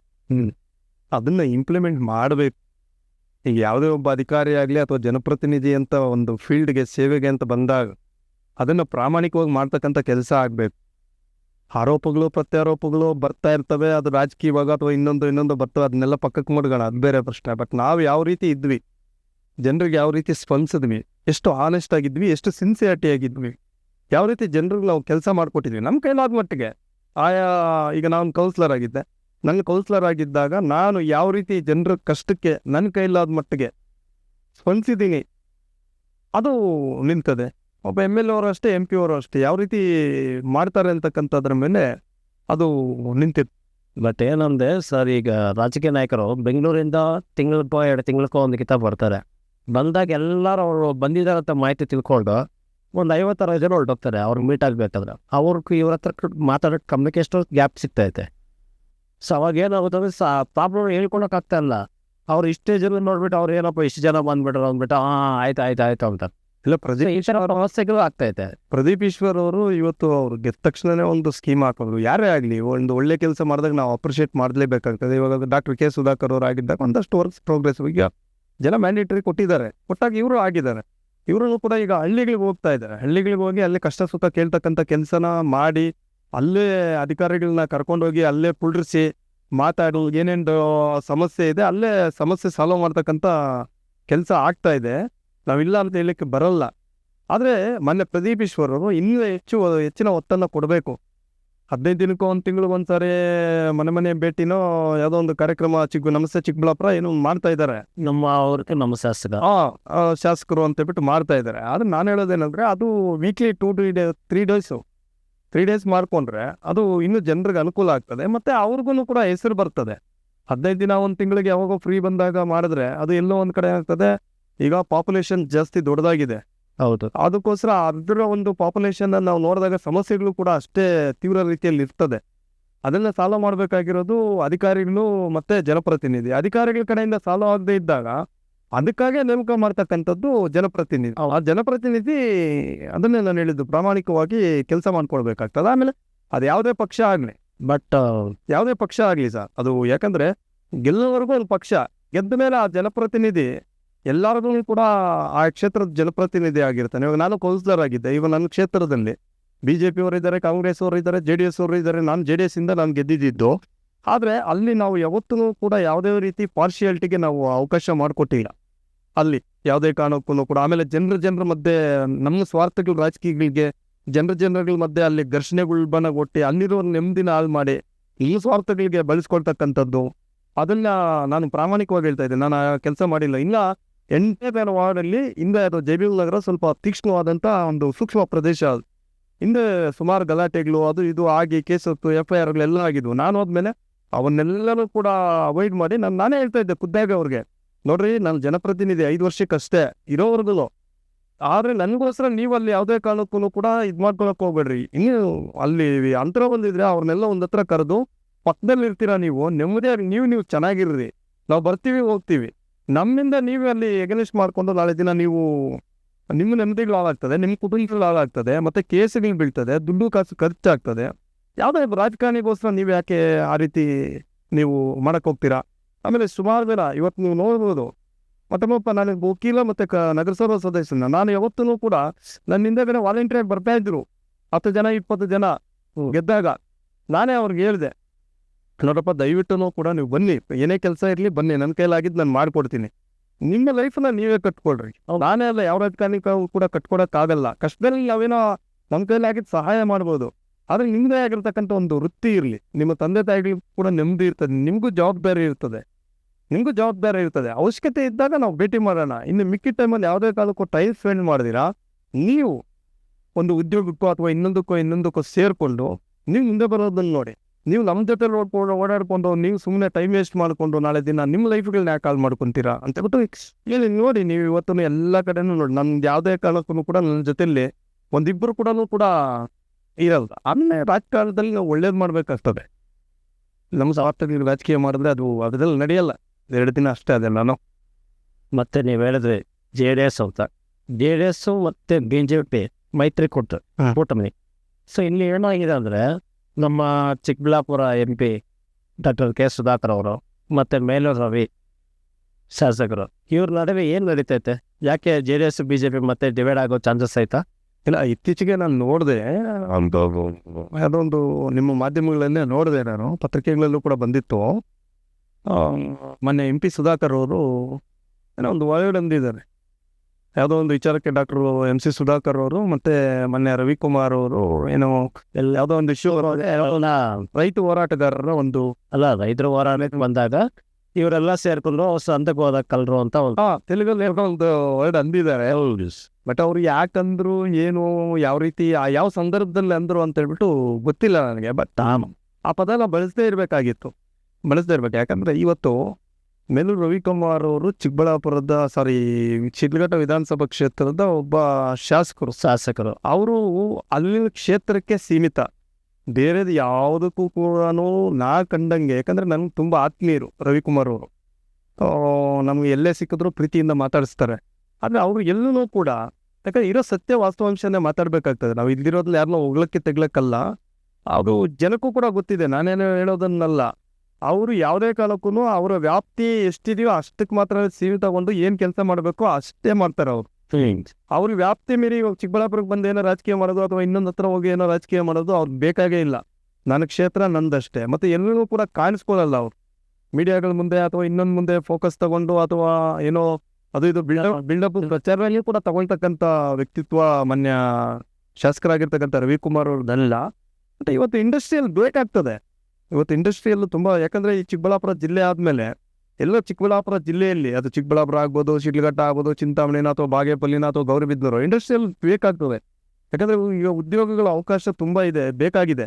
ಹಾಗಾಗಿ ಇಂಡಸ್ಟ್ರಿಯಲ್ ಆಗಬೇಕಾಗಿದೆ. ಬಟ್ ಅಲ್ಲಿ ಯಾವ ರೀತಿ ಅಲ್ಲಿ ಜನ, ಈಗ ನಾನು ಕೇಳ್ಪಟ್ಟಿದ್ದೇನೆಂದರೆ ಮೊನ್ನೆ ರವಿಕುಮಾರ್ ಅವರು ಹೇಳಿದ್ದು, ಅವತ್ತೇ ನಾವು ಒಂದು ಮೀಟಿಂಗ್ ಕರೆದಿದ್ವಿ. ಆ ಮೀಟಿಂಗಲ್ಲಿ ಮೆಜಾರಿಟಿ ಆಫ್ ರೈತರು ಮಾರಬೇಕು ಅವ್ರು ಎತ್ಕೊಂಡ್ರು. ಆ ಮೆಜಾರಿಟಿ ಮೇಲೆ ನಾವೇನೋ ಕೂಡ ಪ್ರೋಗ್ರೆಸಿವ್ ಮಾಡಿದ್ವಿ. ಇನ್ನೇನು ಇದರಲ್ಲೇನು MC ಸುಧಾಕರ್ ಅವರು ಆಗಲಿ ನಮ್ದಾಗಲಿ ಏನು ಸ್ವಾರ್ಥ ಇಲ್ಲ. ಅವತ್ತೇ ಹೇಳ್ಬಿಟ್ಟಿದ್ರೆ ನಾವು ಅವತ್ತೇ ಕೈ ಬಿಟ್ಬಿಡ್ತಾ ಇದ್ವಿ ಅಂತಕ್ಕಂಥ ಒಂದು ಮಾತು. ಮತ್ತು ಇವತ್ತು ಏನೋ ನಡೀತಾ ಇದೆ, ಅದು ಏನಕ್ಕೋಸ್ಕರ ನಡೀತಾ ಇದೆ ಏನು ಅಂತ ಬಿಟ್ಟು ಗೊತ್ತಿಲ್ಲ. ಆದರೆ ನಡೀಲಿ, ಅವ್ರವ್ರ ಹಕ್ಕಿರ್ತದೆ, ನಡೀಲಿ. ಬಟ್ ಆದರೆ ರೈತರ ಭೂಮಿಗಳನ್ನು ಎಲ್ಲೋ ಒಂದು ಕಡೆ, ಯಾಕಂದರೆ ಭೂಮಿ ನೋಡಿ, ಇವತ್ತು ನಾವು ದುಡ್ಡು ಹೋದರೆ ದುಡ್ಡು ಸಂಪಾದನೆ ಮಾಡ್ಬೋದು ಅಥವಾ ಏನು ಬೇಕಾದ್ರೆ ಸಂಪಾದನೆ ಮಾಡಿಬಿಡ್ಬೋದು. ಸ್ವಲ್ಪ ಆರೋಗ್ಯ ಏರುಪೇರು ಆದ್ರೂ ಕೂಡ ಆಸ್ಪತ್ರೆಗೆ ಹೋಗ್ಬೇಕಾದ್ರೆ ರಿಕವರಿ ಮಾಡ್ಕೊಂಡು ನಿಂತ್ಬಿಡೋದು ಅಂತ ಟೆಕ್ನಾಲಜಿ ಇದೆ. ಆದರೆ ರೈತನಿಗೆ ಇರ್ತಕ್ಕಂಥ ಒಂದು ಕುಂಟೆನೋ ಅಥವಾ 1 ಎಕರೆನೋ 5 ಎಕರೆನೋ ಭೂಮಿ, ಯಾಕಂದರೆ ನಾನೊಬ್ಬ ರೈತನ ಮಗ, ನಾನು ನಮ್ಮ ಕುಟುಂಬದಲ್ಲಿ ನಾನು ಕೂಡ ಇವತ್ತು ಬೆಳೆಗಳನ್ನು ನಾನು ಮೊಳಗ್ತಾ ಇರ್ತಕ್ಕಂಥ ಒಂದು ಕುಂಟೆ ಅಥವಾ 1 ಎಕರೆ ಏನಾದರೂ ಎಲ್ಲೋ ಒಂದು ಕಡೆ ಹೋಯ್ತು ಅಂದರೆ ತಿರುಗಿ ಮತ್ತೆ ಕೋಟಿಗಳು ಕೊಟ್ಟರು ಸಿಗಲ್ಲ, ಜಾಗ ಸಿಗ್ತಾ ಇಲ್ಲ. ಅಲ್ಲಿಗೆ ಮಣ್ಣಿನ ಋಣ ಹೋಯ್ತು ಅಂದರೆ ತಿರುಗಿ ಮತ್ತೆ ಬೇಕು ಅಂದರೆ ಸಿಗಲ್ಲ. ಇವತ್ತು ಅದನ್ನು ಉಳಿಸ್ಕೊಳ್ತಕ್ಕಂಥ ಕೆಲಸ ಆಗಬೇಕು. ಜೊತೆಗೆ ನಾನು ಹೇಳ್ತಕ್ಕಂಥದ್ದು, ಸರ್ಕಾರದ ಒಂದು ಆಸ್ತಿಗಳು ಎಲ್ಲಿದವೋ ಅಲ್ಲಿ ಯಥೇಚ್ಛವಾಗಿ ಇಂಡಸ್ಟ್ರಿಯಲ್ಗೆ ಬಳಸ್ಕೊಳ್ತಕ್ಕಂಥ ಕೆಲಸ ಆಗಬೇಕು. ನೀರಾವರಿ ಇರ್ತಕ್ಕಂಥ ಜಾಗದಲ್ಲಿ ಅದನ್ನು ಅವಾಯ್ಡ್ ಮಾಡಿದ್ರೆ ಒಳ್ಳೆಯದೇ. ಆದರೆ ಇಲ್ಲಿ ಆಗಿರ್ತಕ್ಕಂಥದ್ದು ಏನಂದರೆ ಮೆಜಾರಿಟಿ ಆಫ್ ಎತ್ಕೊಂಡಿದ್ದಾರೆ. ಆಮೇಲೆ ಕೆಲವು ಎಪ್ಪದೇ ಇದ್ದಿದ್ದಕ್ಕೆ ಕೆಲವುದೆಲ್ಲನೂ ಅದನ್ನ ತಗೊಳ್ಳಲ್ಲ, ಕನ್ಸಿಡರ್ ಮಾಡಲ್ಲ ಅಂತ ಬಿಟ್ಟು ಸುಮಾರು ಎಕರೆಯಲ್ಲಿ ಕೂಡ ಬಿಟ್ಬಿಟ್ಟಿದ್ದಾರೆ. ಓಕೆ. ಬಟ್ ಈಗ ಈ ರೀತಿ ನಡೀತಾ ಇದೆ. ಇರಲಿ, ಏನೇ ಆಗಲಿ, ಯಾರದೇ ಆಗಲಿ ಒಳ್ಳೇದಾಗಲಿ ಅಂತಕ್ಕಂಥ ಮಾತನ್ನು ಹೇಳಲಿಕ್ಕೆ ಇಚ್ಛೆ ಪಡ್ತೀನಿ. ಆಮೇಲೆ ಇವತ್ತು JDS ಬಗ್ಗೆ ಹೇಳಿದ್ರಿ, NDA ಮೈತ್ರಿ ಹಿಂಗೆ ಏನು ಅಂತ ಬಿಟ್ಟು. ನಾನು ಹೇಳ್ಬೇಕಾದ್ರೆ ಇವತ್ತು ಕುಮಾರಣ್ಣ ಅವರು ಮೊನ್ನೆ ದೇವೇಗೌಡರು ಜಾತ್ಯತೀತ ನಾಯಕರು, ಅವರು ಒಕ್ಕಲಿಗರ ಕಮ್ಯುನಿಟಿಯಲ್ಲಿ ಹುಟ್ಟಿರ್ಬೋದು, ಒಕ್ಕಲ್ತನ ಅವ್ರದ್ದು. ಆದರೆ ಮೊನ್ನೆ ದೇವೇಗೌಡರು ಒಬ್ಬ ಜಾತ್ಯತೀತ ನಾಯಕರು ಅವರು. ಇವತ್ತು ನಾನು ರಾಜಕಾರಣದಲ್ಲಿ ನಾನು ನೆನೀತಾ ಇರ್ತಕ್ಕಂಥದ್ದು, ನನಗೆ 3 ಜನ ಇದ್ದಾರೆ ಇವತ್ತು ರಾಜಕಾರಣದ ಗುರುಗಳು. ಒಂದು KM ಕೃಷ್ಣಾರೆಡ್ಡಿ ಅವರು ಹಿರಿಯರು, ನಮ್ಮ ಕ್ಷೇತ್ರದಲ್ಲಿದ್ದರು KM ಕೃಷ್ಣಾರೆಡ್ಡಿ ಅವರು. ಜೊತೆಗೆ ಮೊನ್ನೆ ದೇವೇಗೌಡರು, ಮತ್ತು 3ನೇದಾಗಿ KB ಪಿಳ್ಳಪ್ಪ ಅವರು. ಅವ್ರನ್ನ 3 ಜನ ನಾನು ಆದರ್ಶವಾಗಿ ತಗೊಳ್ಳೋಕ್ಕೆ ಇಚ್ಛೆ ಪಡ್ತೀನಿ ರಾಜಕಾರಣದಲ್ಲಿ. ಯಾಕೆಂದರೆ ಅವ್ರ ನೇರ ವ್ಯಕ್ತಿತ್ವ, ನೇರ ಮಾತನಾಡಿಕೆ, ಮತ್ತು ಏನಾದರೂ ಒಂದು ಹೆಚ್ಚು ಕಮ್ಮಿ ಆದರೆ, ಜನರಿಗೆ ಏನಾದರೂ ತೊಂದರೆ ಆದರೆ ಬೀದಿಗಿಳಿದು ಹೋರಾಟ ಮಾಡ್ತಕ್ಕಂಥದ್ದು, ಆಮೇಲೆ ಕಾಂಪ್ರಮೈಸ್ ಆಗದೆ ಇರ್ತಕ್ಕಂಥದ್ದು, ಆ ಸಿದ್ಧಾಂತಗಳು ಎಲ್ಲ ಒಂದು ಕಡೆ ಇವತ್ತು ಒಂದಷ್ಟು ಕಣ್ಮರೆ ಆಗ್ತಾ ಇದೆ. ಸೊ ಹಾಗಾಗಿ ಇವತ್ತು ಮೊನ್ನೆ ದೇವೇಗೌಡರು ಜಾತ್ಯತೀತ ನಾಯಕರು ಆಗಿರೋದ್ರಿಂದ ಸರ್, ಅವ್ರದ್ದೇ ಆಗಿರ್ತಕ್ಕಂಥ ಅದರಲ್ಲಿ ಇದ್ದರು. ಬಟ್ ಕುಮಾರಣ್ಣವರು ಗೊತ್ತಿಲ್ಲ ಏನಕ್ಕೋಸ್ಕರ ಅಂತ ಸ್ವಲ್ಪ ಇಂಟ್ರೆಸ್ಟ್ ತಗೊಂಡು ಏನು ಮಾಡಿದ್ರು, NDA ಜೊತೆ BJP ಜೊತೆ ಅಲಿಯನ್ಸ್ ಮಾಡ್ಕೊಂಡ್ರು. ನಾವು ಆಗಲೂ ಕೂಡ ಬೇಡ ಅಂತ ಹೇಳಿದ್ವಿ. ಯಾಕಂದರೆ ಕುಮಾರಣ್ಣವ್ರಿಗೂ ನನಗೂ ನೇರ ಸಂಪರ್ಕನೇ ಇತ್ತು. ಕುಮಾರಣ್ಣವ್ರಿಗೂ ಕೂಡ MP ಎಲೆಕ್ಷನ್ ಬಂದಾಗೂ ನಾವು ಅವಾಗಲೂ ಕೂಡ ಬೇಡಣ ಅಂತೇಳ್ಬಿಟ್ಟು ಹೇಳಿದ್ವಿ, ಅವ್ರಿಗೆ ಬೇಡ ಅಂತೇಳ್ಬಿಟ್ಟು ಹೇಳಿದ್ವಿ ನಾವು. ಏನೇ ಇರಲಿ, ಇವತ್ತೆಲ್ಲ ನಾಳೆ ಆಗಲಿ, ನಿಮ್ಮ ಮಗ ಬೇಕಾದರೆ ಇನ್ನೊಂದು 15 ವರ್ಷ 20 ವರ್ಷಕ್ಕೆ ಹೋರಾಟ ಮಾಡಿ ಮುಖ್ಯಮಂತ್ರಿ ಆಗಲಿ, ಅಂದ್ರೆ ಈ ಜಾತ್ಯತೀತ ಒಂದು ನಾನು ತಟಸ್ಥವಾಗಿದ್ದೀನಿ. ನಾನು ಯಾವುದೇ ಪಕ್ಷದಲ್ಲೇನೋ ಇವತ್ತು ಒಂದು ಶಾಲು ಹಾಕೊಂಡು ನಾನೇನು ಎಲ್ಲೂ ಗುರ್ಸ್ಕೊಂಡಿಲ್ಲ. ತಟಸ್ಥವಾಗಿದ್ದೀನಿ ಕೆಲ ಕಾರಣಾಂತರಗಳಿಂದ. ಆದರೆ ಅವ್ರ ಮಗ ಬೇಕಾದ್ರೆ ಮುಖ್ಯಮಂತ್ರಿ 20 ವರ್ಷಗಳಿಗಾಗಲಿ. ಆದರೆ ಅದನ್ನ ಪೇಷನ್ಸ್ ಮಾಡ್ಕೊಂಡು ಹೋರಾಟ ಮಾಡಿ ನಾವು ಹೋಗ್ಬೇಕಾಗಿತ್ತು. ಬಟ್ BJP ಜೊತೆ ಅಲಯನ್ಸ್ ಆಗಿರೋದ್ರಿಂದ JDSಗೆ ಖಂಡಿತವಾಗ್ಲೂ ಯಾವುದೇ ರೀತಿ ಉಪಯೋಗ ಇಲ್ಲ. ಇದನ್ನ ನಾನು ಬೇಕಾದ್ರೆ ಒಂದು ಬಾಂಡ್ ಪೇಪರಲ್ಲಿ ಬೇಕಾದ್ರೆ ಏನು ಬರ್ಕೊಡ್ತೀವಿ ಸರ್ ಅದು ಬರ್ಕೊಡ್ತೀನಿ. ಬಟ್ ಗೊತ್ತಿಲ್ಲ, ಅದೇ ನಾನು ಹೇಳಿದ್ನಲ್ಲ, ಯಾಕಂದ್ರೆ ಹಿರಿಯ ನಾಯಕರು ಈಗ ಬರ್ತಾ ಅವರು ಅಂದ್ರೆ 100% ಇಂದ 50 ಬಂತು, 50 25 ಬಂತು. ಈಗ ನೆಕ್ಸ್ಟ್ 10% ಬರೋಲ್ವಾ? ನಮ್ಮ ಕುಮಾರಣ್ಣ ಅವರು ಹಿರಿಯ ನಾಯಕರು. ಅವರೂ ಕೂಡ ಮೊನ್ನೆ ಮುಖ್ಯಮಂತ್ರಿಗಳಾಗಿರ್ತಕ್ಕಂಥವ್ರು ಒಳ್ಳೊಳ್ಳೆ ಕೆಲಸಗಳು ಮಾಡಿದ್ದಾರೆ. ಅವರು ಆಕಸ್ಮಿಕವಾಗಿ 2 ಬಾರಿ ಮುಖ್ಯಮಂತ್ರಿ ಆದ್ರೂ ಕೂಡ ಇಡೀ ದೇಶನೇ ಮೆಚ್ಚತಕ್ಕಂಥ ಕೆಲಸಗಳು ಮಾಡಿದ್ದಾರೆ. ಬಟ್ ಈ ಇದರಲ್ಲಿ ಯಾಕೆ ಆ ನಿರ್ಣಯ ತಗೊಂಡ್ರು ಅಂತ ಹೇಳ್ಬಿಟ್ಟು ನಮಗೂ ಕೂಡ ಇವತ್ತೂ ಕೂಡ ಯಕ್ಷ ಪ್ರಶ್ನೆ. ಆದರೆ ಅದೇ ರೀತಿ ನಾವು ಇಂಡಿಪೆಂಡೆಂಟ್ ಆಗಿ ಪ್ರಾದೇಶಿಕ ಪಕ್ಷವಾಗಿ ನೆಲ ಜಲ ಇದನ್ನ ಮಡ್ಕೊಂಡು ಹೋರಾಟ ಮಾಡಿದ್ರೆ ಖಂಡಿತವಾಗ್ಲೂ ಕೂಡ ಅನುಕೂಲ ಆಗ್ತಾ ಇತ್ತು. ಇವತ್ತು ನೋಡಿ, ಕುಮಾರಣ್ಣ ಅವರು ಮುಖ್ಯಮಂತ್ರಿ ಆಗಿದ್ದು, ಇವತ್ತು ಕೇಂದ್ರ ಮಂತ್ರಿ ಆಗಿದ್ದಾರೆ. ಜನರಿಗೆ ಏನೋ ಇಂದ ಸರ್ವಿಸ್ ಮಾಡ್ತಾರೆ. ಆದರೆ ಅವರು ಅಧಿಕಾರ ಅವಧಿಯಲ್ಲಿ ಈಗಲೂ ಅಷ್ಟೇ ದುಡಿದಿರ್ತಕ್ಕಂಥ ಕಾರ್ಯಕರ್ತರಿಗೆ ಯಾರಿಗೂ ಕೂಡ ಒಬ್ಬರಿಗೂ ಏನು ಉಪಯೋಗ ಆಗಿಲ್ಲ. ಇನ್ನೊಂದೇನಂದ್ರೆ ನಮ್ಮ ಸೌತ್ ಇಂಡಿಯಾದಲ್ಲೇ ನಮ್ಮ ಕರ್ನಾಟಕ ಒಂದೇ ಸ್ಟೇಟ್ ಪಾಲಿಟಿಕ್ಸ್ ಬಂದು ಅದರಲ್ಲಿ ತಂಬವಾಗ ಬೇರೆ ಎಲ್ಲಾದ್ರೂ ಲೋಕಲ್ ಏನಿದೆ ಪಾರ್ಟಿಗಳು ಅವರೇ ಮೇನ್ ಮಾಡ್ತಾರೆ. ಹೆಂಗೆ ಸರ್ ಅದು ಕರ್ನಾಟಕದಲ್ಲಿ ಯಾಕೆ ರಾಜಕೀಯ ಥರ? BJP ಕಾಂಗ್ರೆಸ್ ಅನ್ನೋದು ಸ್ಟೇಟದು ಬೇರೆ ಸ್ಟೇಟ್ನಿಂದ ಬಂದು ಇಲ್ಲಿ ಇದು ಮಾಡ್ತಾರಲ್ಲ. ಲೋಕಲ್ ಪಕ್ಷಗಳು ಅನ್ನೋದು ಯಾವುದು ಸ್ಟ್ರಾಂಗ್ ಇಲ್ಲ. ಯಾಕೆ ನಾವು ಕರ್ನಾಟಕದಲ್ಲಿ ಅಂತ ಇಲ್ಲ, ಸ್ಟ್ರಾಂಗ್ ನೀವು ಆತ ಸರ್ ಹಿಂದೆ ಇತ್ತು ಸರ್. ಈಗ ಒಂದು ರಾಮಕೃಷ್ಣ ಹೆಗಡೆ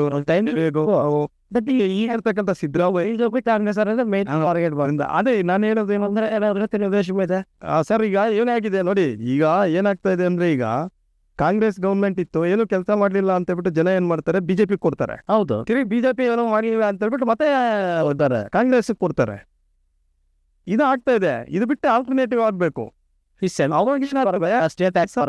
ಏನಾಗ್ಬಿಡ್ತಾರೆ ಅಂದ್ರೆ, ಅವ್ರಿಗೆ ಕಾನ್ಫಿಡೆನ್ಸ್ ಏನು ಗೊತ್ತಾ, ಇವಾಗ BJP ಕಾಂಗ್ರೆಸ್ ಅಲ್ಲಿ ಬಿಡ್ರಿ 5 ವರ್ಷ ನಾವು ಇವಾಗ ಆಡಳಿತ ಮಾಡ್ಕೊಂಡು ಏನ್ ಬೇಕೋ ನಮ್ಮ ಕೈಲಾಗಿದ್ದ ಕೆಲಸಗಳು ಮಾಡ್ತೀವಿ, ನಾವು ಏನೋ ಮಾಡ್ಕೊಂತೀವಿ ಅಂತ.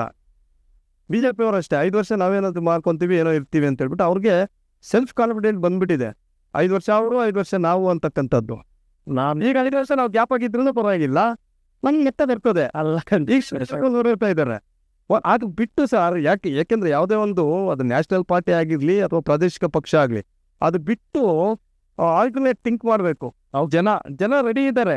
ಬಟ್ ಆ ಪಕ್ಷ ಒಂದು ಕರೆಕ್ಟಾಗಿ ಸ್ಟಿಕರ್ ಆಗಿರ್ಬೇಕು. ಅದನ್ನೇ ನಾನು ಕೇಳ್ತದೆ. ಕರೆಕ್ಟಾಗಿ ಏನೇ ಚೆನ್ನಾಗಿರುತ್ತೆ, ಹಿಂಗಾಗ್ತಾ ಸ್ಟಿಕರ್ ಆಗಬೇಕು. ಅದೇ ನಾನು ಹೇಳಿದ್ನಲ್ಲ, ಮೊನ್ನೆ ಮುಖ್ಯಮಂತ್ರಿ ಇದು ಕೇಂದ್ರ ಸಚಿವರಾಗಿರ್ತಕ್ಕಂಥ ಕುಮಾರಣ್ಣವರು, ಅವ್ರು ಗೊತ್ತಿಲ್ಲ ಯಾವುದಕ್ಕೆ ಡಿಸಿಷನ್ ತಗೊಂಡ್ರು. ಬಟ್ ಹಿಂದೆಲ್ಲನೂ ಕೂಡ ನಾವು ಮೊನ್ನೆ ಸುಧಾಕರ್ ಅವ್ರ ಜೊತೆ ತುಂಬ ಹಾರ್ಡ್ ವರ್ಕ್ ಮಾಡಿ ಎಫರ್ಟ್ ಹಾಕಿ ನಮ್ಮ JDS ಮತಗಳನ್ನ ಕೊಟ್ಟೆ ಎಂಟೇರು. ಅವ್ರು ಗೆಲ್ಲಬೇಕಾದ್ರೆ JDS ಮುಖ್ಯ ಕಾರಣ.